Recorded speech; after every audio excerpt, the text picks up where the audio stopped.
Arizona to visit them. I wanted to, but when have I had a chance? Lisa chuckled. I guess you have been pretty busy. Maybe you still can before school starts. Maybe. Mom and I talked about my going down in a couple of months. Maybe over Labor Day weekend. Jenny closed the locket, then let it drop against her chest. But that's a ways off. Are you coming with me to the school? Lisa tipped her head to one side as her gaze met Jenny's. Well, if you were going to investigate the theft, I might. But if you're really only going to talk about chemistry, I'll pass. What? And miss the chance to hear about the molecular structure of acetyl salicylic acid? Yeah, like that really excites me. Honestly, Jen, sometimes I think you're weird. Jenny chuckled. Different strokes. Actually, Jenny wasn't all that excited about chemistry.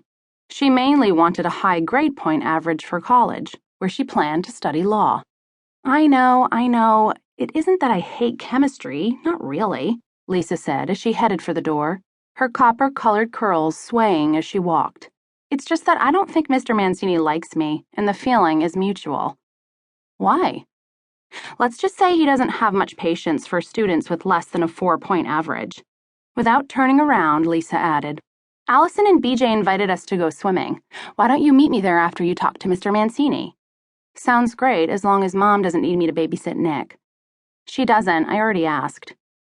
After Lisa left, Jenny grabbed her leather backpack and followed the giggling sounds to the kitchen to say goodbye to her mom and brother. 5-year-old Nick greeted her with a chocolate grin. Mom's making brownies and she's letting me lick the bowl. Can I have some? Nope. Nick? The warning in Susan McGrady's voice changed his mind. Okay, long as you don't be a pig. Nick released his hold on the glass bowl and slid it toward his sister. Do I look like a pig? Jenny snuffled and snorted and blew a raspberry against the side of his neck. Nick wiggled and squealed, arms and legs flying. Whoa! She caught him just as he slipped off the tall wicker stool. The spatula slapped a wide streak of chocolate across her cheek. Jenny, quit teasing him. You'll end up with brownie mix all over yourself. Mom grabbed a washcloth from a drawer, wet it, and tossed it to Jenny. You'd better hustle, or you'll be late for your appointment. I'm going. She washed her face, then scooped up a mass of the silky chocolate mixture with her finger and stuck it in her mouth. When she'd licked her finger clean, she washed her hands in the sink and grabbed her keys from the hook by the kitchen door. Do you mind if I go over to the Beaumonts to swim this afternoon? Not a problem as long as you're home by 5. Michael's coming over for dinner. We have something we'd like to talk to you about. Sure. Jenny's good mood faded as she rummaged through a clean laundry basket for her swimsuit and a towel.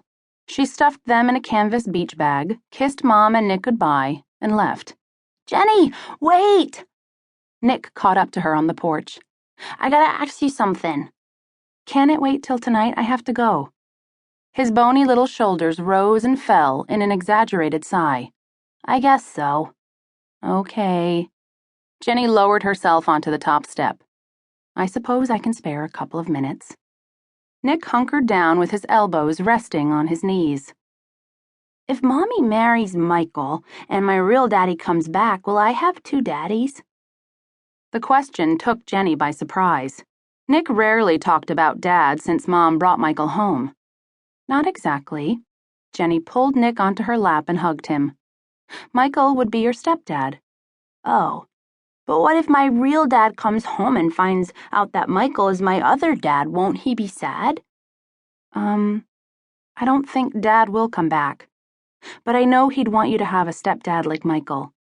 Anyway, I thought you loved Michael. I do. Him and me is buddies. How come you're asking all these questions about Dad? 'Cause you and Mama never show me his pictures anymore, and I think that would make him sad. Before Michael came along, she, Nick, and Mom would go through the photo album and talk about Dad's coming back someday. Then Mom decided to get on with her life. End of story. Tell you what, I miss seeing Dad's pictures too. Maybe tonight we can look at them before you go to bed. But right now, I gotta go. Nick wrapped his wiry arms around her neck, gave her one of his super-duper bear hugs, and deposited a chocolate kiss on her mouth.